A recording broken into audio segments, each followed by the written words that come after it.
நீ ஃபாரெவர், அதாவது இது வந்து ஒரு டேட்டிங் ஆப் பத்தின படம்.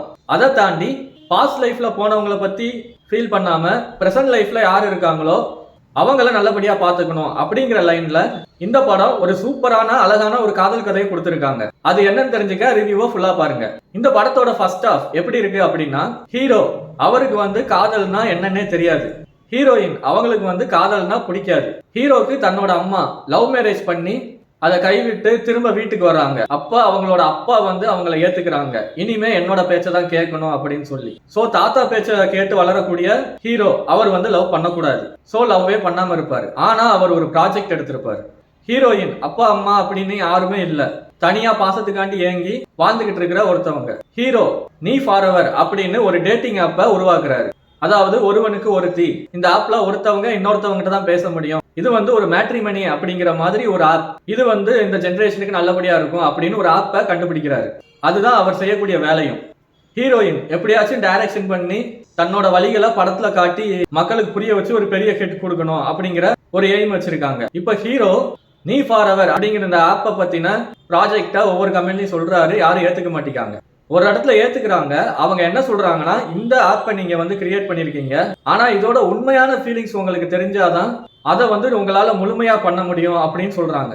சரின்னு ஹீரோ என்ன பண்றாரு, சரி நான் உண்மையிலேயே லவ் பண்ண போறேன் அப்படின்னு ஒரு டேட்டிங் ஆப்ல போய் பொண்ணை தேடுறாரு.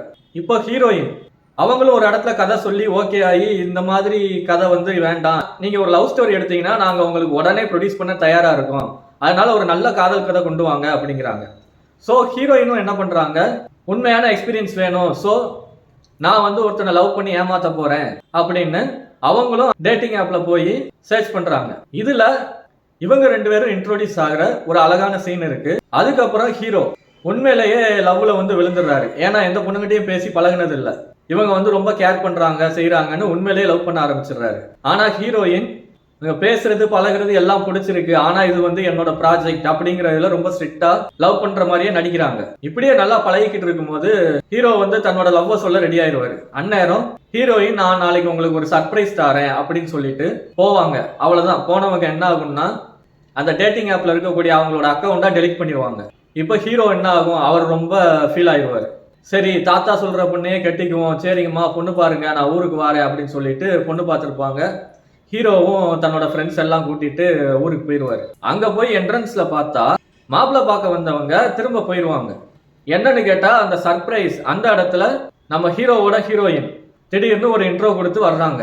ஏடாது மனசு மாதிரி வந்துட்டாங்க அப்படின்னு நினைச்சோம்னா அங்கதான் இன்டர்வல் பிளாக். நம்மளால எதுவும் கெஸ் பண்ண முடியல. இப்போ செகண்ட் ஆஃப் உண்மையிலேயே அவ்வளவு வேகமா விறுவிறுப்பா எந்த காட்சிகளுமே போர் அடிக்காம செகண்ட் ஆஃப் ரொம்ப வேகமா போகுது. ஹீரோவோட தாத்தா வீட்டுக்கு வந்த ஹீரோயின் என்ன பண்ணாங்க அப்படின்னா, அவங்க வந்து அவங்க ஃப்ரெண்டுக்கு ஃபோன் பண்ணி சொல்றாங்க, இல்ல இது வந்து எனக்கு இன்னும் உண்மையா தேவைப்படுது, அதனால நான் இவங்க குடும்பத்துல இருந்து எல்லாத்தையும் பார்த்து என்னோட கதையை இன்னும் நான் உண்மையாவே ஸ்ட்ராங் பண்ண போறேன் அப்படின்னு சொல்றாங்க.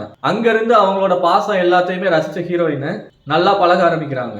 சரி ஹீரோயின் தான் வந்துட்டாங்களா, சரி ஹீரோ இப்பயாச்சும் ப்ரப்போஸ் பண்ணுவோன்னு அவங்க ஃபேமிலி ப்ராப்ளம் எல்லாமே கொஞ்சம் சரி பண்ற மாதிரி வச்சுட்டு ஹீரோயின் ப்ரப்போஸ் பண்ண போறாரு. அப்போ வந்து ஹீரோயின் சொல்லிடுறாங்க, இந்த மாதிரி நான் வந்து உன்னை லவ் பண்ணல, நான் வந்து ஒரு படம் எடுக்க போறேன், அந்த படத்துக்கு உண்மையான கதை தேவைப்பட்டது, அதனால நான் உன்னை வந்து லவ் பண்ற மாதிரி நடிச்சிருக்கேன் அப்படின்னு சொல்லிட்டு கிளம்பி போயிடுறாங்க. இப்போ ஹீரோவுக்கு மறுபடியும் ஏமாற்றம் ஆகுது. இப்போ ஹீரோயின் கிளம்பி போயிட்டாங்க. அதுக்கப்புறம் தாங்க படமே இருக்கு. இவங்க ரெண்டு பேரும் ஒண்ணு சேர்ந்தாங்களா சேரலையா, கிளைமேக்ஸ்ல ரெயின் மழை அப்படின்னு சொல்லிட்டு ஒரு அழகான விஷயம் வச்சிருக்காங்க. அந்த மழை எதுக்காக, ஓஹோ மழை பெஞ்சிருச்சு இவங்க ரெண்டு பேரும் சேர்ந்துட்டாங்க அப்படின்னு நினைக்கிறீங்களா, அதுதான் இல்ல ஆமா அப்படின்னு சொல்ல முடியாது. ஏன்னா இந்த படத்துல ஒரு டிஃபரெண்டான ஃபீலிங் கொடுத்து எல்லா சாங்குமே ரசிக்கும்படியா பண்ணியிருக்காங்க. ஹீரோயின் நடிச்சிருந்த எல்லாருமே இந்த படத்துல அவ்வளவு அழகா நடிச்சிருக்காங்க. அவங்களோட ஆக்டிங்கை பாக்குறதுக்காண்டியும் இந்த படத்தோட ஃபீலிங்ஸை நீங்க ஃபுல்லா ஃபீல் பண்ணணும் அப்படின்னு நினைச்சீங்கன்னா கண்டிப்பா இந்த படத்தோட போய் தியேட்டர்ல பாருங்க, மிஸ் பண்ணிடாதீங்க. இதோட நான் அடுத்த ரிவ்யூல உங்களை சந்திக்கிறேன். நன்றி, வணக்கம்.